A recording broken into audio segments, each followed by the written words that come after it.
कोई पूर्व का कर्म, पूर्व का कोई सत्कर्म आपके और हमारे जीवन को आनंदित कर रहा है। और बड़े सौभाग्यशाली हैं आप और हम सभी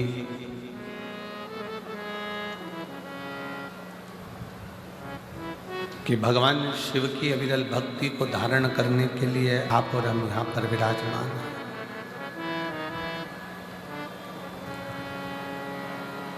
बस एक ही निवेदन है कि दिल से, हृदय से जितनी देर कथा में बैठो, जितनी देर सत्संग में बैठो, जितनी देर भगवान की विरल भक्ति को धारण करने के लिए बैठो, उतनी देर अपना दिल भगवान की इस पवित्र कथा की ओर लगा कर।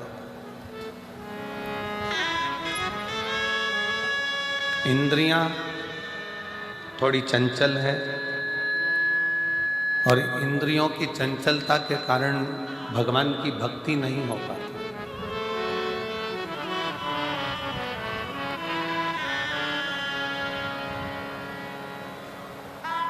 कोई आया, नेत्र उधर चले जाएंगे, किसी ने कुछ कहा, श्रवण इंद्रिया उधर चली जाएंगी। और इन 5 कर्मेंद्री, 5 ज्ञानेंद्री और 1 मन,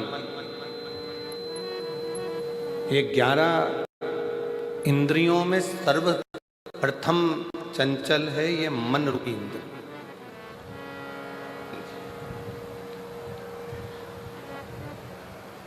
जब भगवान की कथा को श्रवण करने के लिए बैठोगे, धारण करने के लिए बैठोगे, तो ये मन रूपी इंद्री सबसे पहले डोलेगी, मन विचलित होगा, भटकेगा। तब शिव कथा कहती है कि इस मन को केंद्रित कर कर शिव तक लेकर आना पड़ेगा।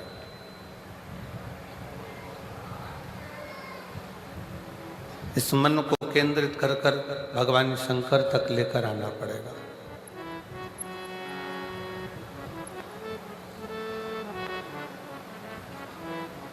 और जितना सहजता के साथ में, सरलता के साथ में और नम्रता के साथ में आप इस कथा के रस तत्व को ग्रहण करोगे। जैसे एक बहुत बड़ी बात संत कहते हैं कि जंगल में आग लगी है,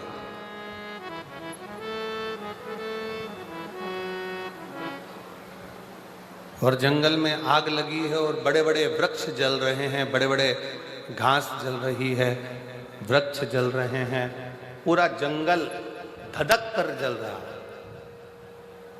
पर जंगल में आग लगने पर वृक्ष जल रहे हैं, घास जल रही है, पर पूरा जंगल जलने के बाद जब देखा गया तो उसमें जो छोटी छोटी दुर्वा थी, छोटी छोटी जो घास थी, छोटी छोटी दूब थी, वो दुर्वा नहीं जली, वो बच गई।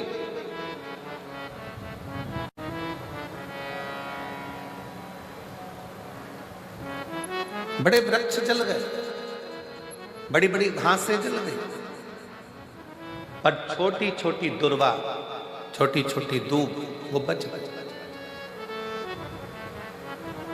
क्योंकि वो दबी की दबी रह गई। थोड़ा सा पानी गिरा, वो दुर्वा फिर बढ़ना प्रारंभ कर दी। शिव महापुराण की कथा कहती है कि भगवान की कथा में, गुरु की शरण में, परमात्मा की शरण में, ईश्वर की शरण में, संत की शरण में, परमात्मा की कथा में जब भी पहुंचो, उस समय पर बड़े बनकर नहीं, छोटे बनकर जाओगे तो गुरु और संत और शिव की कृपा की दृष्टि से फिर बढ़ते चले जाओगे।